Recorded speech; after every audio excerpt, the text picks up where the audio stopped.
Welcome to the Mindset Architect podcast, where it's all about creating the life you want, the business you want, and making a real difference. Join us in unlocking the code to true success.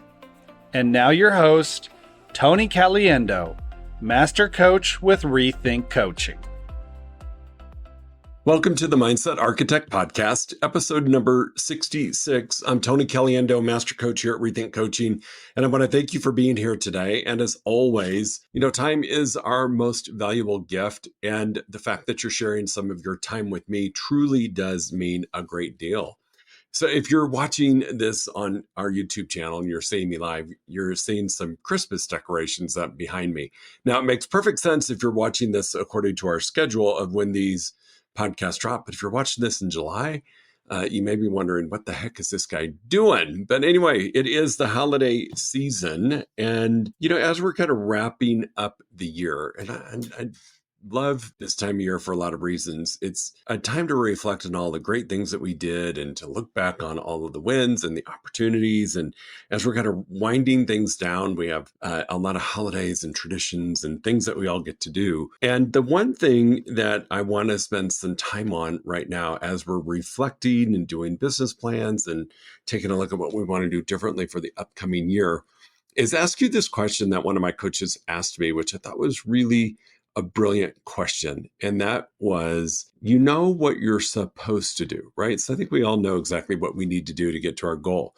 Are you equally aware of what you are not supposed to do or not to-do list? And I sat with that for a while and I thought, it was really a powerful question because a lot of times we find ourselves doing what's actually on our not to-do list. And it becomes a habit or it becomes habitual. We don't even notice that it's happening. We just are falling into our behavioral patterns, right? 92% about what we do as human beings is conditioned habitual behavior. Not saying that it's stellar, healthy, phenomenal. It's just our conditioned habitual behavior. So you might find yourself sliding into the not to-do list versus staying on the to-do list. So I'm going to share with you an awareness I had probably, it's been a while. And it was when I did an inventory of my week, of my day. And this was at the recommendation of one of my coaches as well, was just to sit and reflect upon what am I really doing throughout the day versus what do I think that I'm doing. And I did, it took some discipline. I set a reminder to go off every 15 minutes and just to write down what I was doing and compare it to what my calendar or my to-do list said that I needed to be doing for the day. And it was really, really, really eye-opening because I found myself doing a lot of things that were somewhat would make me feel good, yet at the end of the day were not healthy for the forward progression of my dreams and my business. And one of the things that really jumped out at me was the ridiculous amount of time that I was going back and forth between Facebook and Instagram and LinkedIn and checking on how posts were doing and making comments and doing a lot of activity that I discovered wasn't really necessary. Now, if you really want to shock yourself, take a look at your screen time. That will shock you into reality. But I found a lot of things that I was doing that just really wasn't serving me well. Social media was number one. Number two was getting distracted in my emails and, trying to respond to them as quickly as I could. I felt like I needed to answer immediately. Same thing with text messages. But I really came to the realization that I was giving time to the things that should be on my not to-do list more than I was giving airtime to my to-do list. And focusing and learning that was a huge gift. I'm really committed as a human being, as someone who owns a business and people that rely upon me to provide the space of the life that we've chosen to live and the business that we've chosen to run. And for those that work with us, the space that we promised them in partnering with us. And when you look at that through that lens, you realize that our time that I talked about first thing is our most valuable asset, but most of us don't treat it with a lot of respect. We fill our day with a bunch of the not to-dos because it maybe feels good. It's a distraction from some of the activities that may not be so sexy or fun, lead generation or lead follow-up because we are chasing some type of distraction or something that we want to do differently. So first thing I would say for you to do is to, if you want to get granular like I did, monitor what you do on the daily every 15 to 30 minutes and just see what you're doing. See how much time you're giving away to that not to do item versus your to do item, and spend some time really learning from that. So that's the number one thing that I would say that we need to do. Number two is go ahead and write out the not to do list. Go ahead and write it out. I mean, my not to do is Facebook, texting, emailing, taking personal phone calls at times that I need to be doing my critical activities. My not to do list was actually longer than I thought it would be. And it was what was gaining and getting the majority of my attention. That was really surprising and somewhat disappointing. Yet, if I hadn't taken the time to learn that, I'd still be doing it. So number one, I would say spend some time looking at what you're doing and keeping track of that, and then identifying, is that on my not to do or is that on my to do? And break it down and then restructure.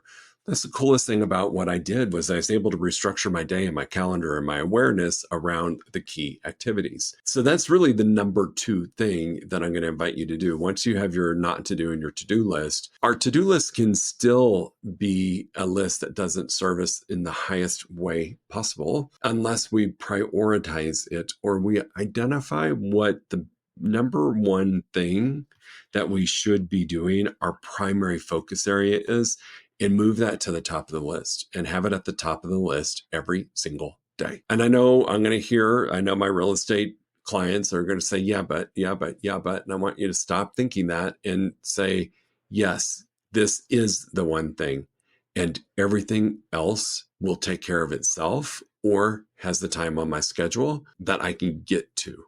But my number one focus area, if I'm going to hit my goal, is X. And I will tell you, it's really pretty simple. If you're an entrepreneur and you're running a business and you're responsible for generating income, your number one thing is most likely going to be to generate leads, to generate sales, to generate your income. Once we clear the path of the not to-dos and we prioritize the to-do and come up with that one focus area, which sounds really incredibly simple. You're like, well, that's not teaching me anything. It may not be teaching you anything, yet it keeps circling back to, and you've probably heard this from a lot of coaches, a lot of online professionals, a lot of training classes that you've been in, that lead generation is your number one thing. Sales is your number one thing. Converting calls is your number one thing. It's just the obvious, yet we tend to shove it down on our focus area of what we must do. So really simplify it. What's the one activity that's going to move the needle? What's the one activity that's going to get me to goal? What's the one activity that drives the bus, that is the fuel for the engine, and start giving that attention. The other thing that you're going to experience once you do this, and I'm telling you this because I did, is resistance. You're going to experience resistance because you're asking your mind to think differently. You're asking your mind to give up some of those other things that it might be addicted to, or that were fun distractions, or that made you feel like you were doing something because you could check it off a list, even though it wasn't something that was moving your business forward. So resistance, I love to say, is really the eye or the keys to success. If you went through your not to do and your to-do list and you had an epiphany that the one thing that you should be focused on was this, you're resisting doing it, that's the answer. That's the answer. 9 times out of 10, if I talk to a client and I ask them, what's the number one thing that you're resisting right now in your business? It is always, well, nothing's 100%, yet it's a pretty high percentage that the one thing that they're resisting is the thing that they need to do the most. It's just that simple. And there's a lot of reasons, I think, for it. Some of it's belief, some of it's mindset, some of it is a worthiness factor. Yet a lot of it is because we've gotten addicted to the chemical release or the way that we feel when we do some of the not to do items. And our body treats it almost like a drug, looking for a hit of that. So when you rearrange your day and your schedule and you identify your focus area and you really focus on your to-do list, you're going to feel some resistance. And that's okay. Pay attention to it because that really is your key factor to success. So the other items, I made a quick mention of your body gets a little addicted to it. There's some great work by Dr. Joe Dispenza that I love, where he talks about behaviors that release a chemical in your brain, dopamine or whatever it is that gets released, the feel-good hormone or the dread hormone, whatever it is for you, that you condition your body to look for that. And when your mind doesn't experience that, it's going to create the distraction. It's going to create the resistance. So I'll be honest again. Social media for me was a bit of that drug. It was a bit of the pure escape, and there was some humor and there was some comparison games going on, yet my body was getting accustomed to that hit. And that was a tough habit for me to break because social media is part of my lead generation. I just wasn't using it as that. I was hiding behind it because my brain was looking for, my mind was looking for that chemical release that I got when I went down the bunny trail of social media and saw some funny things, saw some things that I thought, oh my gosh, I can't believe that person posted it. But it was what my brain was looking for in the moment. So pay attention to all of that. The resistance will come in a form of protection, but it's really disarming you from the activity that you need to be doing. The other thing that I'm going to say is, it's going to be a new behavior for some of us to focus heavily on the one activity that we might be resisting the most, or the one activity that we don't find to be as much fun as Facebook. And I want you to do two things to help yourself get through that. Number one, build in some fun. I'm all about time blocking. I'm all about owning our time. I'm all about protecting that one focus area. Yet I also need that if I don't have some fun in my day, it just doesn't work for me. So build in some fun or some rewards. So it might be, hey, I'm going to give myself 30 minutes free reign on social media after lunch. Because when I do this, this, and this, then I know I've achieved my big ticket item and I can go blow off some steam. Might go play pickleball, might run to the gym, might do a hobby or a craft, a jigsaw puzzle, whatever it is, build in some time for you to reward yourself for doing the heavy lifting and that commitment to that one thing. The other thing that has worked for me really well is my one thing is much like my real estate agent's one thing. It's lead generation and lead follow-up. It's lead generation and lead follow-up. That's my one thing. That's the engine that drives my business. And what I also know about myself is it's really difficult for me to do an activity for an extended period of time. So there's a lot of thought around lead generation in the real estate world that you need to block 2 hours to do it. It needs to be first thing in the morning. There's some suggestions out there that have somewhat slipped into law. And once I gave myself permission that didn't have to be me and I could figure out a different way to do it, it was a huge win. I do this technique called the Pomodoro technique, which is for someone like myself who's wears a lot of hats and maybe has a shorter attention span. This is where I do a 20-minute sprint and a 5-minute break, and a 20-minute sprint and a 5-minute break. And I don't care what I do on that 5 minutes. It could be get a cup of coffee. It could be walk outside and get a breath of fresh air. It could be go talk to one of my coaches, whatever I want it to be. But when I do my time blocking for my lead gen, my lead follow-up, I do it in chunks of 20. And it's really helped me tremendously stay engaged in the one thing. I just know it's just a 20-minute sprint, and then I'm going to get a 5-minute reward. And then it's a 20-minute sprint, and I'm going to get a 5-minute reward. Here's what's really interesting about this. Normally, I would have blocked 2 hours to do this activity because it's important. And I would call it a dread sprint, where it's like, oh my God, 2 hours of doing the same thing over and over.